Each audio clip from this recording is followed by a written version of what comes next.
ఏం చేస్తానా? నరికి పోగులు పెడతాను. నాకు తెలుసులేండి మీరు అంత సమర్థులని.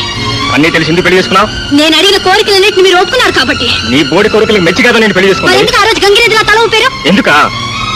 నీ బాబు మా ఇంటికి వచ్చి నా కూతురు పిచ్చి ముఖం ఉంది, అమాయకత్వంలో అర్థం లేని మళ్ళీ పెట్టుకుని తన జీవితం నాశనం చేసుకుంటుందని కన్నీళ్ళు పెట్టుకుంటే ఒప్పుకున్నాను. చిన్నాడు స్నేహితుల బాధ చూడలేక మా నాన్న నన్ను పెడతానంటే నేను నీ మేళ తాళి కట్టాను. అబద్ధం. బాబు నిజం. కట్టు కథలు చెప్పి మీరు చేసిన తప్పుల్ని కప్పిపుచ్చుకోవాలని చూస్తున్నారు. అంత కర్మ నాకేం పట్టలేదు. అయినా మీ నాన్న చెప్పిన నువ్వు పిచ్చిదానివేం కాదు, ముందుగానే. నువ్వే కాదు, మీ అక్క కూడా నీలాంటిది అయి ఉంటుంది. అందుకే వాడు ఎవడో తండ్రి తిరిగేశాడు. పిచ్చిగా మాట్లాడకండి. మా అక్కని గురించి ఇంకొక మాట మాట్లాడితే నేను ఊరుకోను. అది దేవత. వాడు కూడా మీలాంటి పశువు కాబట్టి దాన్ని చంపేయండి.